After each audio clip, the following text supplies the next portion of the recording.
Welcome everyone to the latest historical happy hour. Cheers. Good to see you. Oh, excellent. I'm here with Rhys Bowen. Welcome, Rhys. I'm so excited to have you here. It's an honor. Oh, it's lovely to be with you. Yeah, so fun. I'm not only a fellow author, I'm also a huge fan. So I'm going to jump in with a quick intro, Rhys, and then I have some questions for you, and then we will take questions from our lovely audience. So wonderful. Yeah. So Rhys Bowen is the New York Times bestselling author of more than 40 novels, mind-blowing, including The Victory Garden, The Tuscan Child, and the World War II based in Fairley Field, the winner of the Left Coast Crime Award for Best Historical Mystery Novel and the Agatha Award for Best Historical Novel. 2021's The Venice Sketchbook was nominated for the Edgar Award for Best Novel of the Year. Bowen's work has over 20 honors to date, including multiple Agatha, Anthony, and Macavity Awards. A transplanted Brit, Bowen divides her time between California and Arizona. Her latest novel is Where the Sky Begins, which is right here. New York Journal of Books says the writing is so smooth and consistent and the narrative unfolds so steadily, it's hard to look up from. And I agree. I loved this story so much. So welcome, Rhys. Good to see you. Thank you, Jane. Thanks so much. It's fun. So fun. So this is a World War II story. The protagonist is Josie Banks, a London woman whose husband goes off to war, and she pretty much loses everything during the Blitz. Her home, her job, her belongings, and is evacuated to the countryside because she has nowhere to go and nowhere to live. What inspired you to write this story? A couple of things. I was, I've written a few World War II stories now, and they've been educated women who have, who can survive on their own fairly well in life, and educated men too. And I thought, well, what if you weren't equipped well to survive on your, what if this is almost like a rebirth? Her house is bombed around her. She's pulled from the rubble with literally nothing. I mean, not even a change of clothes. And I thought, well, in the war where so many people were bombed, if you didn't have family who took you in, what would you do? So I started thinking about that. And the other thing is, I have my closest friend from college lives in that part of England. And very near those old World War II bomber bases. And it's so evocative. It's incredibly flat. It was one of these areas that was drained from the ocean long ago to make fields. And so it's actually below sea level. And you have like the dikes between the fields, and you just see this incredible, huge sky. And that was really the metaphor for me, that she's grown up in the East End of London with these little narrow streets, and it's nearly always smoggy there. And I thought, this is the first time she sees the sky. And so that was, what does she do? This is like the opening of everything for her. What does she do? Where does she go from there? So I wanted to show her growing as a person, taking little baby steps towards independence, towards her own vision of life. And by the end of the book, she's really developed and blossomed into that person she could have been. Yes, absolutely. I loved her as a character. And so is she inspired by anyone? Because I loved her because she was, even at her worst, she was always hopeful. In the darkest times, she always had a positive, hopeful attitude, which I think is what helps get you through those times. And so how did you decide on who she was going to be? How did you decide on her as a main character? Well, the Cockneys they're the people of the East End of London, are so resilient and funny, and they have a very tough life, and they, in spite of everything, you find them smiling in spite of everything. And so my father came from London. He wasn't a Cockney, but he came from London, and he had that sort of wicked sense of humor. He'd sort of give you a little sideways smile and a nudge in the side, and so I have a great warm feeling towards that. And so I wanted her to be this a Cockney woman who, in spite of everything that life has thrown at her, is not going to, I've got pictures from, obviously I've written several books about World War II. I've amassed a huge library of press cuttings and pictures. And I think one that sums it up is a woman sitting on this huge pile of rubble, and everything around her has been destroyed, and she's got a cup of tea. And I thought, that just sums it up. I'm sitting Yeah. here having my cup of tea. I can get going. Yeah. So that's what I wanted. And also I wanted her to be someone who, there are people like this who sometimes feel they've been born in the wrong place. Her family was the normal working class. Let's go out to work. Let's have a pint at the pub, and that's life. And she's always had this desire for something wonderful. Her father used to bring home, he worked on the railways, would bring home magazines that people left, and she'd look over the fashion pages and the beauty pages and things, and she'd dream of all these lovely things. And of course, when she gets a chance to have them bit by bit by bit, she just cherishes it. So I think she's an interesting character. And of course, she's stuck with an awful husband. She marries him because he's a way out. There she is at home with younger brothers and sisters and a stepmother who doesn't want her but wants her money. And so to find a way out with a guy who's got quite a bit of money, as far as she's concerned, she's going to take it. Right. Absolutely. Yeah. The husband was a very terrible man. Yeah. I kept thinking as I wrote it, as you do, sometimes it's part of a story, ahead of time, and other parts I kept thinking, can I kill him? When can I kill him? Could I kill him? That would be good. That's great. So you mentioned that you have this collection of research, and I was curious about that. Did you have kind of a lot of research already amassed from your other books that you could draw on, or did you have to do additional research for this one? I did do mainly on the part of England that I set this in. Went over and stayed. I did the research before COVID struck. So I went over to my friends, and they took me to a former bomber base that's now a World War II museum. So I got to sit in one of those big old bombers and look at the flight helmets and look at the parachutes and look at all that stuff. And they've got a collection of letters home from young men who didn't make it, whose planes crashed and things. And it really, it brings it home to you. It touches you. This is, it really does.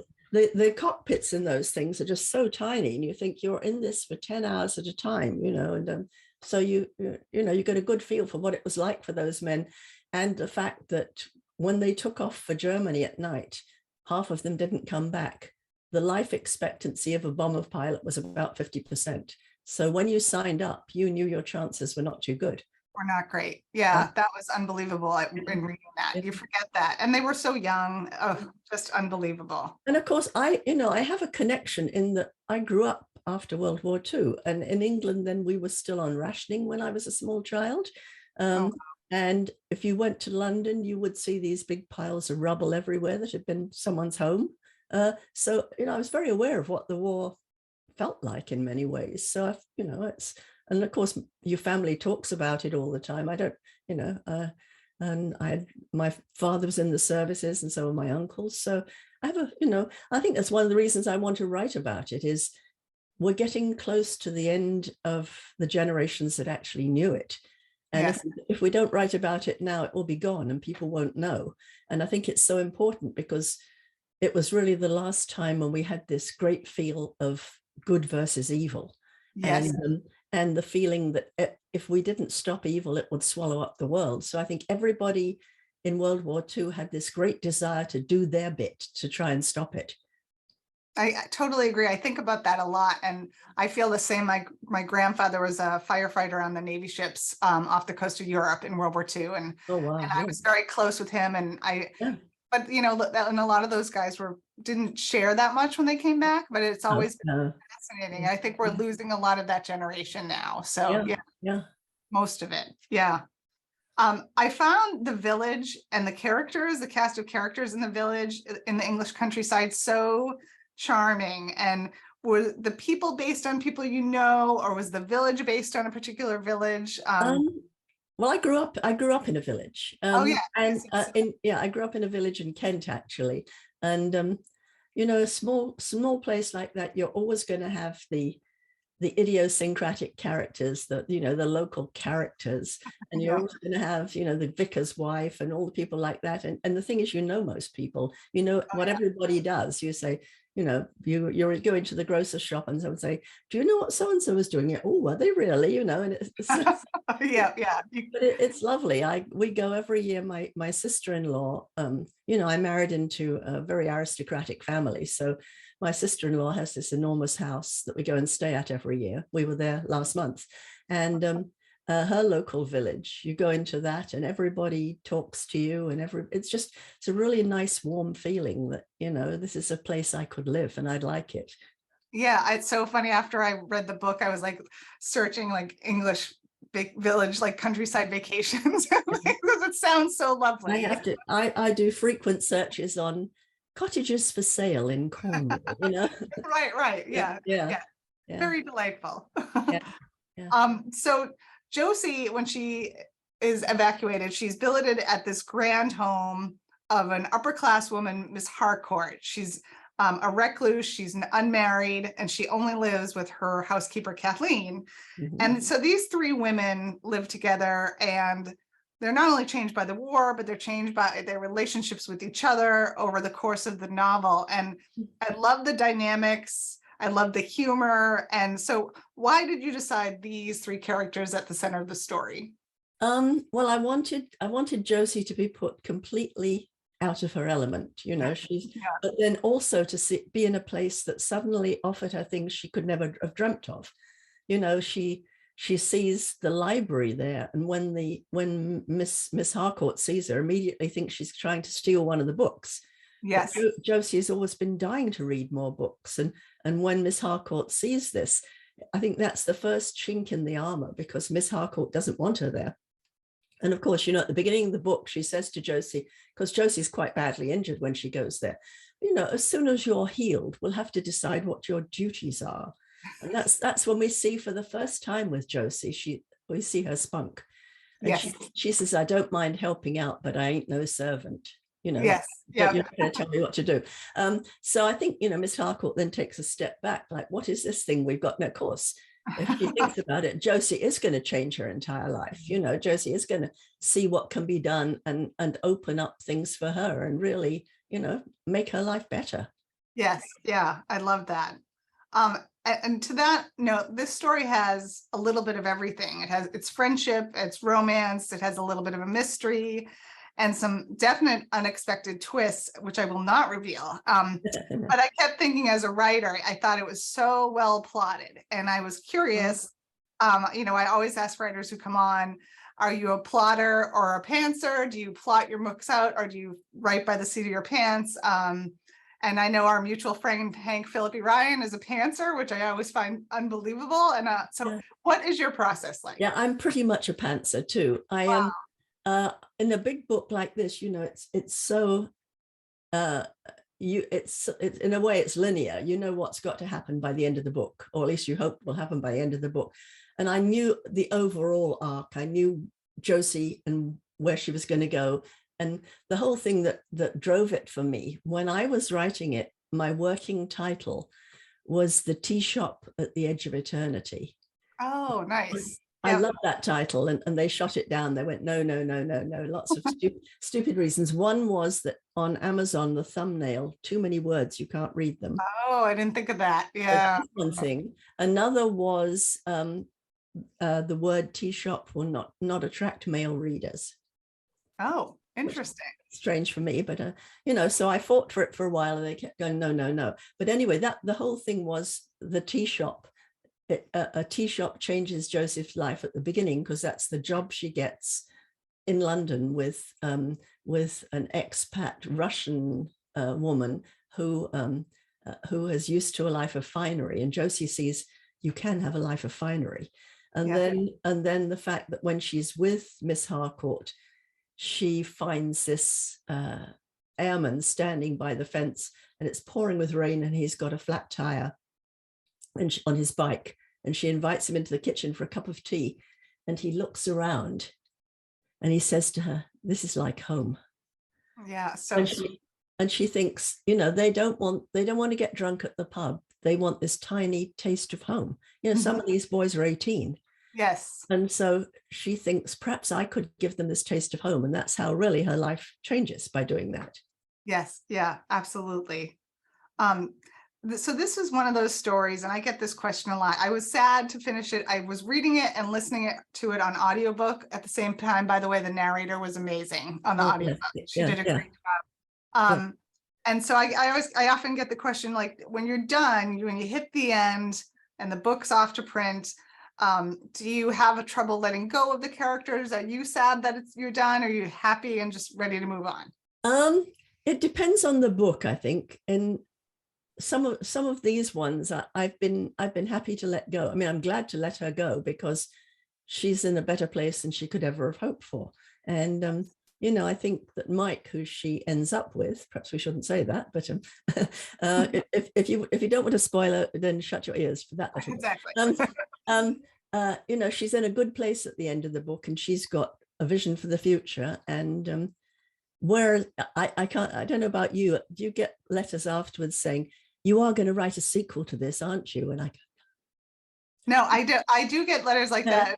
I yeah, always feel like when I'm done, I'm done. And you yeah, know, like, and I'm yeah. happy. I mean, there've been some in Farley Field. I sort of left bits of the ending open because it was a multi point of view book, and we could have followed one of the characters into sort of espionage type things. So that's still open, but most of the books, I like to put my people either in a good place or in a place that's satisfying, at least for them. I mean, bad things have happened. You can never go back and reconnect the past, but a place where there is a future. Mhm. And then I like to walk away. I don't want to do the sequel mostly. Yes, same. Yeah. I hear you. Yeah. Now I mean, you've written many novels. Is there any movie interest for this novel or any of your other novels? Not this one. There's an option on the Venice Sketchbook. There's an option on In Farley Field. Oh, nice. There is a TV, we're talking TV with some people in England for my first Constable Evans series set in Wales. As you know, you get lots of these lovely nibbles and you think, oh yes, and then it never happens. So yeah, you know, my whole, I've had several TV options, and my theory is if I turn on the set and it's there, I believe it. Otherwise I don't. But That's what I'm realizing. I mean, this is too soon. I think, you know, enough people need to have read a book before you get the option on it, usually, unless it comes out with that great buzz, like, oh, this new book's coming out. But no, I mean, the Venice Sketchbook would be lovely, I think, because I'd have to go and supervise in Venice when they were shooting it. I know, you'd have to sit through that. Excellent. I love the cover. I'm going to hold it up again. Is this what you envisioned as the cover, or Yes. and did you have a lot of say in it? Tell me about that. This was actually my cover. I mean, it was, I said exactly what I wanted. The first one they did, because we talked about what the cover should be. And of course, we tried some with the beautiful house in the flat countryside and things. And I said, it's too much like the cover of In Farley Field, which was the first book, which was, as you can see, which was a lovely big house in the countryside. Oh, yeah. And so I said, no, you know, the whole story is about someone being bombed and then having to make a new life. So they came up with a bombing one, but it looked very dystopian, you know. So I searched through all the old photographs and found that one with St. Paul's Cathedral in the background. Oh, yes. Yeah. And I thought that's so iconically, you know, we're London suddenly. Yes. Yeah. And so I said, can we use this? And then they chose the woman in red at the front, which is absolutely brilliant. I mean, it really brings it all to life. And the fact that if you look at it, the sky is slightly blue. Yes. Which is another brilliant thing that I liked. So yeah, I was really happy. I think the cover's lovely. Yeah, I really like it. One of my questions was about the title. So we know this was not your original title, but it works really well. We went through an awful lot of titles. Either you get the title that's perfect to start with, or else you know, the Venice Sketchbook, nobody debated that at all. They just said yes, okay.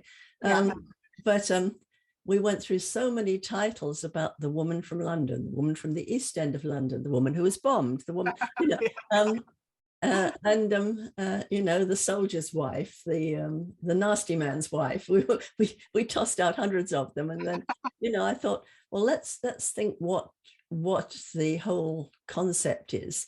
And the concept is that she suddenly is gone from this narrow world to this very wide world.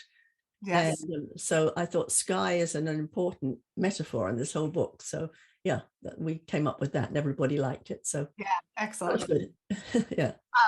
I have a couple more questions, and then I'm going to take questions from the audience. So just a reminder, if you have questions, you can put them in the Q&A or in the chat, and I will ask them for you. So what is your favorite part of the whole writing process, and what is the part that you dread? Favorite part is probably writing the end. Does that sound good? Yes. Yeah. I love doing, for these historicals, I love doing the research, because the more you look into, the more you find, and you go, oh, I didn't know that. And, you know, I usually do it in person. I normally go to the place, and as I said, and this time I was at this World War II museum, and I talked to this one man who was a docent there who's passionate about World War II planes. And so you get a really good feel for things. In Farley Field, I went to Bletchley Park and spent several days there. I spent quite a long time in Venice for the Venice Sketchbook doing, Venice is somewhere I know well anyway, but then for this, I knew what I wanted. So I would just, seek out all the little things I needed. I love doing that part.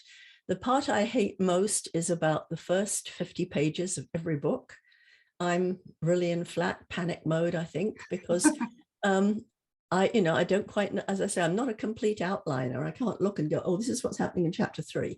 So I usually toy in my head for a long time before I start with the opening, probably the opening paragraph, the opening page. Do you do that? So you get exactly the opening you want. Yes. And then I start, and then I always have this panic that, oh, it's going to be way too short. I'm going to say everything I want to say in 50 pages, or else, or else it's just not going to work out. Sometimes when I'm writing, a lot of my books are mysteries, like, oh good, we're going to find a body on page 30 and then we're going to solve it by page 50, and we can all, so the first 50 pages I'm always in this real stress mode, and I snap at my husband and I stomp around and things, and then by page 50 I think, oh, maybe this is okay, and then by page 100 I think, oh, this is going along, and then after that it's sort of just it has its own momentum, and it goes, it's quite long, but it goes quite easily.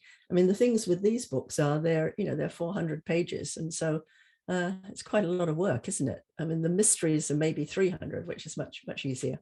Yes, it is. It's a lot. For me, it's that first draft is, I feel like it's sometimes a slog, and then like the rest of the process I really enjoy, and I love the research process. I think for Secret Stealers, before the pandemic, my husband and I were able to go to Paris, and that was just amazing. Oh yeah, great. Yeah. And it's lovely when you're actually knowing what you're looking for there. You can like sit in a cafe somewhere and just watch people go past and think, what am I smelling now? Yes. What can I see? What's that cat doing up on that rooftop? All those little things that really bring the book to life, don't they? You can always tell when you read a book when someone's actually been there. I think that's very true. Versus someone has either read about it or has done a 2-day tour through it, because you can bring it to life when you've been there. And I just love that's my favorite part, I think. Yeah. Yes. And I think sometimes when you can really feel the setting, it becomes like with the village, it was almost like another character in and of itself. I felt like in this story. Yeah. I think that. Yeah, I think in any of these historicals, because it's a place people can't visit now, you have to make it so vivid that they think, oh yeah, I'm here, I'm in that little village, I know what that's like. Yes, absolutely, definitely. So did you always know you wanted to be a writer? Well, my mother tells me that I wrote my first poem when I was 4, so I think probably the answer is probably yes. I never thought of being a writer. I thought I'm somebody who writes. I think when I was very small, I spent most of my time in a world of pretend. And then, as I got older and found you couldn't sort of flit around being a princess half the time, I think the nice thing about being a writer is that you can live in this other world in your head all the time, and nobody locks you up for doing it. So that's the good thing. So, I mean, I did want to be a writer. I was planning to be a journalist, and then suddenly I saw on television once, I saw someone interviewing a woman who'd come home and found that her husband had murdered their kids. Oh, And I thought, I couldn't do this. oh, yeah. There's no way I could. I know, our mutual friend Hank, she was the first journalist on the scene at the Boston massacre. Oh, And it really affected her afterwards. I thought I could not do that. I I don't couldn't do think that. that. No, no. So, Yeah. I went into the BBC. I was lucky enough to be accepted into the BBC and in BBC drama. And I'd worked on these fantastic plays. And while I was working on the plays, I found myself thinking, oh, if I'd done this play, I wouldn't have finished it this way. So I went home and I wrote my own play. And with the bravado of a 22-year-old, I walked down the hall to the head of drama and I said, I've written this play. And he called me in a few days later. He said, we really like this. We're going to produce it. That's amazing. So I've really been a professional writer ever since. So it's been what I've done. I went back to a college reunion a few years ago, and this woman I hadn't seen since college, she said, so have you ever actually had a proper job? And I said, well, not really, but my improper job has bought me 2 very nice houses and summers in Europe and put 4 kids through college. So that's all right. Pretty good. You're doing all right. Yeah. Good for you. Yeah. So I know we have some aspiring authors in the audience, and you have had a long and very successful career as a writer. What's the best advice you can give to writers who are just starting out, trying to get that manuscript done, trying to get published? Well, I think the first thing that I would say is, if you're a writer, you need to read. I'm really surprised when, most of my stuff is in the mystery genre, and someone will say, well, I plan to write a mystery one day. And I say, who are your favorite mystery authors? And they go, oh, I don't actually read mystery. How, every book you read, you learn from. You learn how someone puts words together, paints pictures with words. And so obviously, I think reading is number one. The other is writing. Mm-hmm. I don't know if you found this, that people come up to you and they say, well, I plan to write a book one day. Yeah. And I said, well, what are you writing now? And they go, I don't really have time at the moment. And I once said to someone, if you came up to me and said, I plan to play a concerto at Carnegie Hall one day, and I'd say, how many hours a day do you practice? And they go, well, I don't have time to practice. I wouldn't believe you. And, Right. Every time you write, you learn a little bit more how to put words together. And you learn how to create tension, and how you learn to paint a scene with setting. So if you want to write, you just write. You don't even have to show it to anybody. You practice in the first person, practice in the third person, all these things. Every time you do it, you get a little bit better. And then the other thing, if you are writing and you want to succeed as a writer, you have to be passionate about it. Don't ever write something, think, oh my God, vampires are really in right now. I'm going to write a vampire story. Oh, yes. Great. Because if you are not, I love historicals. I love reading historicals. I love to be taken back to that past. And I think for me, every book I have written is a book I want to read, but it's not on a shelf. So I've had to put it on a shelf. It's something where I really want to spend my time. Maybe you're going to be a year with this place and these people. So you have to love them. You have to want to get back to them every second. If you don't like your characters or your setting, it's going to show. People can tell that you love your characters when they read the book. So, that's just, that is all excellent advice. And it's absolutely true. And I say that as well when I talk to writers who are trying to get started. And I said, whatever project you pick, you better be passionate about it, because people can tell. And also, you're going to be with this project for a long time. Yeah. So I have one more question for you, and actually a 2-part question. And then if anyone, I see one question in the Q&A. If anyone else has questions, please put them in the Q&A or the chat. So how best can people stay in touch with you on social media? And then also, if you're ready to discuss what you're working on now, that would be great. Yeah. So I'm on social media pretty much all over. I'm mainly active on Facebook, which my author page is Rhys Bowen author. So it's facebook.com/Rhys Bowen author, all one word. And Yeah, I have 67,000 followers on there, so it's kind of amazing. Amazing. Uh, and um, and then I'm also on Instagram and Twitter, but it's usually just a rehash of what I've said on Facebook. Um, Also, I'm a member of a wonderful blog called Jungle Red Writers that you know about, I'm sure. And Mhm. there are several of us. Sure, we've got some mutual friends on there. Several. There are seven of us writers, really.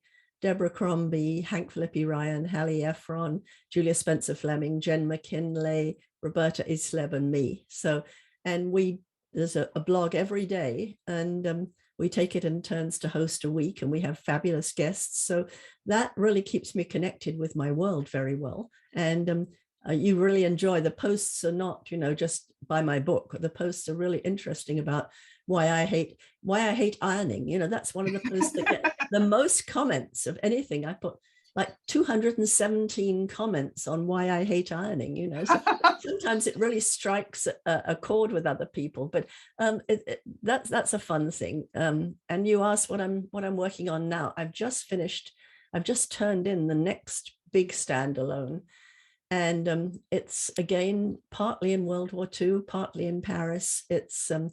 But it was a very harrowing one to write because it's about a young woman who is dropped behind enemy lines in Paris to spy, and Oh, wow. Okay.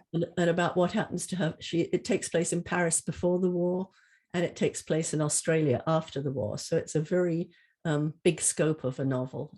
And it's at the moment, this is the working title. I haven't been told that it's not. So it's called Island of Lost Boys. Oh, wow. Okay. And so when is the pub date for that? I don't know if we have a pub. I've my editor has been has had various crises happen this year, so things have been going more slowly than I think it was probably due out next August, but whether it will be later than that, I don't know. So we'll probably fight over the title too, and it will probably come out the butcher's wife who lived in Paris and went to, who knows. Right. So a question from the audience, Mary Worthington asks, you're a very prolific writer. How long does it typically take for you to write a book from the beginning to the end? It takes me about 5 months. You see, I'm not only a writer, I'm also a crazy woman. I've written 3 mystery series. The first one was called Constable Evans, was set in contemporary Wales, and I did 10 books and then I stopped it. And then I was doing a series with Molly Murphy, who is she's an Irish immigrant in New York in the early 1900s. And then I'd been doing the Royal Spyness, about a minor royal in the 30s. That's my sort of funny series. So I got to the stage where I couldn't do any more Molly Murphy books and write the big standalones. So I put that series on hold.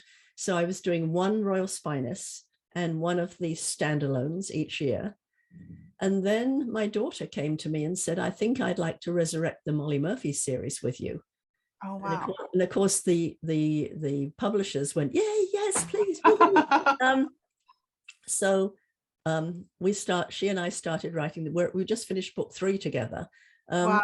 But that means it's an extra half a book per year for me. So I'm doing 2.5 books a year, which really is pushing it a lot. So what I'm hoping is to do a couple more books with my daughter, and each book gradually step back some more so she can take the series then and run with it, and I can just be the guiding light behind it. But it's pretty much, I have to get through a first draft in about 3 to 4 months so that I have time to go through and edit it, which really means that I write every day. So, that's what I do. Amazing. That's an amazing schedule. You are very prolific. I know. It's very impressive. I know. I keep trying to slow down, saying maybe I won't do a book next year, and then the publisher goes, no. So so what's it like? And a reminder, you can put questions in the chat, or you can put questions in the Q&A. What was it like writing with your daughter? My younger daughter is an excellent writer and loves to write. And how is that as a process? Was that delightful? Was it hard? Well, you know, when she came to me, I was a little ambivalent because, you know, she's my daughter and I love her. And I thought, well, what if this doesn't work out? What if I have to say to her, I'm really sorry, but this just isn't going to work? It would put this sort of wedge between us. But I knew she was a good writer. I was amazed. She just came in, she hit the ground running. She had the idea for the first book we did together. And she'd say, well, I can really picture the party scene, so I'll take that. And then we would do like alternate scenes and then each go and edit each other's scenes so it flowed smoothly. And I can't tell you now which bits she wrote and which bits I wrote, which is really, you know, a compliment to her.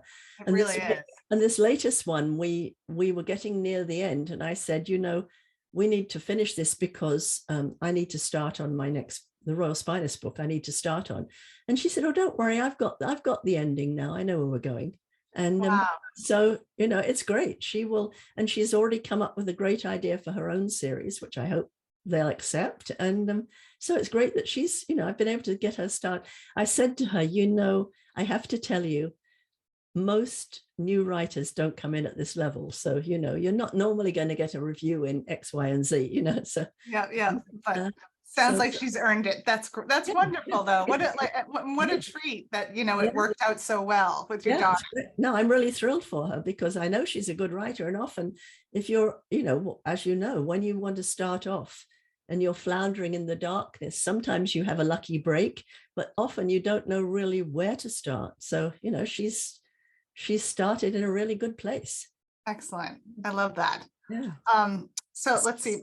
Christine Mott, who is, I don't think she's ever missed a historical happy hour, says, sorry I was late. I love this author. Thank you, Jane. And Patricia Sands, who's lovely and amazing. Oh, I know her well, yes. Yeah. Patricia. Yeah.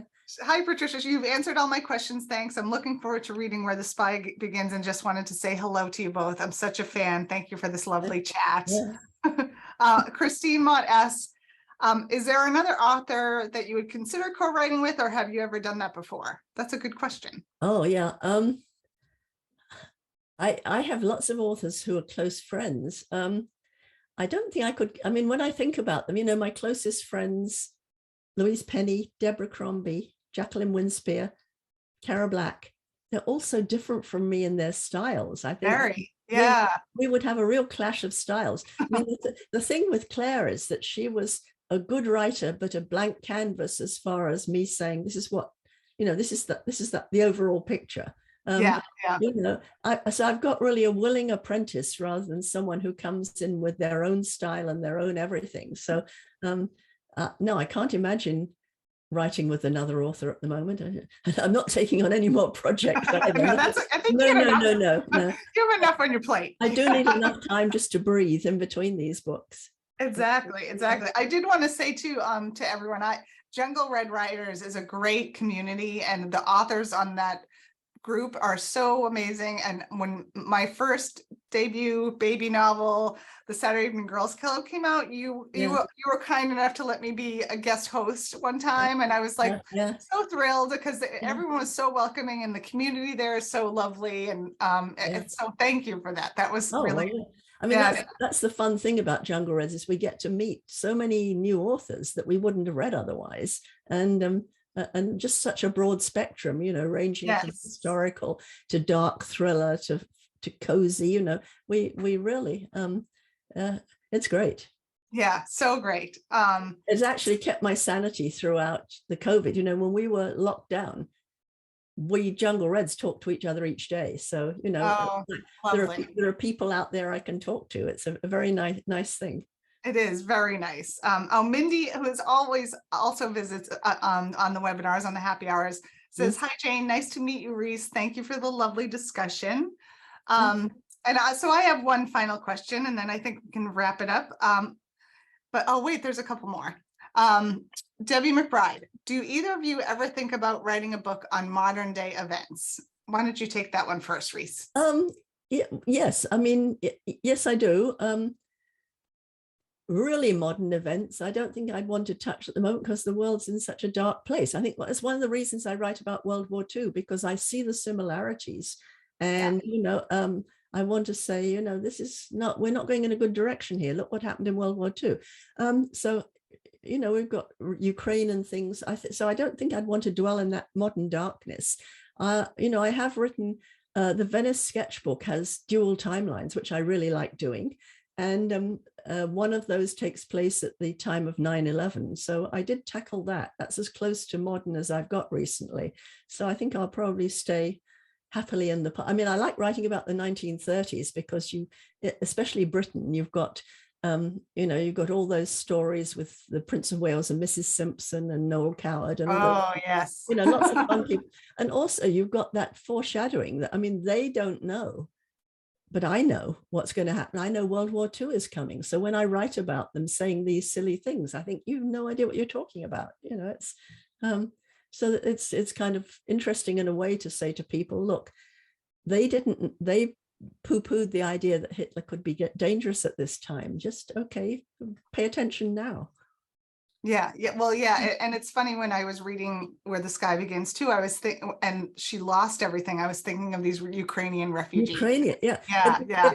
I mean, you know, it hadn't happened when I wrote the book. And then when the book first came out and I was doing all these interviews, you know, you can't help but draw these parallels. So this is what these people are going, and you showed the same thing, the utter resilience of these people in Ukraine. When you talk to them, they're defiant, they're hopeful, they're brave. Yes. And that's what they were in World War II. So it's been a wonderful parallel. Yeah, the parallels. Yeah, that's the first thing I thought of when I saw her, like when she had lost everything and was at the convent and didn't know where to go. And amazing. I want to thank Marcia Dusing and Mandy Eisenbaum. They're also here almost every month. Mandy says, thanks for another great chat. Rhys, you are delightful. I can't wait to read more of your books. So sweet. Thank you. Yeah. And Marcia says, she has just done a big research trip to Israel and told my husband I could never be an author. I admire you both for your willingness to work so hard. Thank you, Marcia. That's lovely. Oh, thank you. Yeah.